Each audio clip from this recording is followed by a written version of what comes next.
Breaking up with your girlfriend can be an incredibly challenging experience. However, if you still have feelings for your ex and you wish to rekindle the relationship, there is hope. Winning your ex back requires patience, self reflection, and a genuine commitment to change. And what we're going to talk about today is 4 simple steps you can take to getting your ex back. Will it be easy? No. But if you follow this process, it gives you the best opportunity to get your girlfriend back. The first thing you want to do is go into radio silence, or what they call it, no contact, because space is going to be your best friend in this season of life. Remember, she asked for the breakup. She said to move on. She doesn't love you anymore. She wants nothing to do with you anymore. So just give her what she wants. Remember, women operate on emotions. And think about it, when you were with her, she was happy some days, other days she was sad. Some days she was really excited about what was going on with her, other days she was nervous. So emotions are up and down with women. And when you recognize this, just give her space, give her time to think for herself. She might have things going on in her life that have nothing to do with you, and she needs to sort that out. So let her get that stuff done. And what you need to do is self reflect on what you did wrong, because you might have been a little needy. You might have texted a little too much. You might have called her a little too much and not given any space. So learn from this season. And as you reflect, make sure you grow, work on your personal growth. Make sure you're in the gym a lot. Make sure you're volunteering, whether it's at your church or something in your community. Make sure you're working on your goals. Maybe you want to work on a YouTube page. This is the time to get started. So that's what I recommend as the first step. The next thing you want to do is evaluate the relationship and identify the issues. Maybe you were really needy. Maybe you were a constant complainer. You didn't encourage her enough. You didn't encourage yourself enough. Maybe you neglected your own growth. There are a lot of things to what brought you to this point. And when you identify the main components, you start working on those things. And as you continue to evaluate and get better, guess what? You have learned from the experience. And that is going to work to your advantage, because now you're like, okay, I see what I did wrong. I see why it went this direction. Now I need to correct it. So when I reach out in the future, I know what to say and I know how to handle myself. That's why it's always important to take responsibility of your actions, because why would you want to be a victim? If you're going to blame everybody else for the breakup, then it's going to end really badly for you. Because if you don't just take responsibility of your own dirt, your own trash, you're never growing in any relationship. It's always important to take ownership of everything. Even if it isn't your fault, you should always take the responsibility. That way you're growing, you're evolving, and becoming a better man. The third thing is pick up some hobbies. Maybe you need to be learning an instrument. Maybe you've neglected some of the things you wanted to go after because of this relationship. Now you have the time to work on that.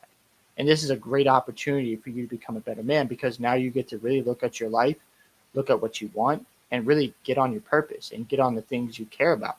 Maybe you were going to participate in a fitness challenge, but you never did it because you were always hanging out with your girlfriend. You constantly told her what you want to do, but you never pursued it. So now you have an opportunity to really work on your fitness. Maybe you wanted to learn an instrument like piano, and now you have all this time available to learn piano.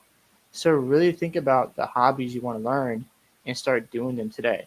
What I did back then before I met my wife was I worked on a Savage race. It was my fifth one. I was excited. It was a great experience. Another thing I did is I wrote a book. I kept myself busy. I was doing poetry. I was involved in my church, and I was really engaged while I was healing. And that's very important. You're still going to hurt. It's still not going to feel great, but at the same time, you're going to get better as a man. Now, I do want to preference, this is not a guarantee, because I just said I met my wife after I broke up with my ex. And sometimes it just ends up that way. But it still gives you a great opportunity to reconnect with your ex. So if you're in that boat where you don't want to give up, where you want to see things through, then I implore you to keep working on these areas of your life. Continue to stay busy, continue to work on your purpose. Make sure you have a vision of your life, because once you know where you're going, once you have some direction, you start getting excited.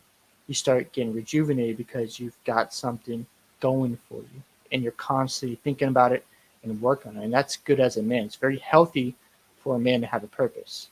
Last but not least, reestablish the communication. Now, this will not be easy. It's going to be very uncomfortable. But I know I talk a lot about going no contact forever, and I still believe in that. However, there are situations where your ex may not reach out because they are afraid you might be upset if they decide to contact you. So if you know your ex really well, then you know that she might not reach out. Just go ahead and call her. Go ahead and text.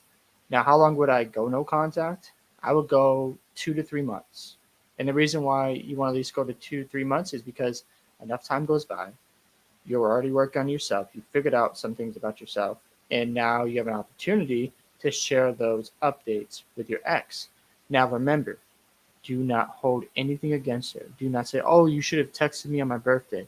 You didn't wish me a happy new year. Don't worry about those things. It's a clean slate. You're starting fresh. So just be casual. Just catch up and see where it goes. It could open the door. She might be afraid to reach out because she's so anxious about what you're going to say and how you're going to respond. But if you reach out and you're casual, you keep it cool, you don't set any expectations, and it's a normal connection, and now you're rekindling something, it works out really well. Now, don't be pushy. Do not be upset if she's talking to somebody else. Don't worry about that. Just see how she's doing, and don't be needy. And if you do this, I promise it will put you in the best position to get your ex back, you'll reconnect, and you'll be happy in the end. I hope you guys enjoyed the video. Make sure you go check out my other video where I talk about why a woman should invest in you. And also make sure you like, comment, and subscribe. And I'll see you next time. Peace.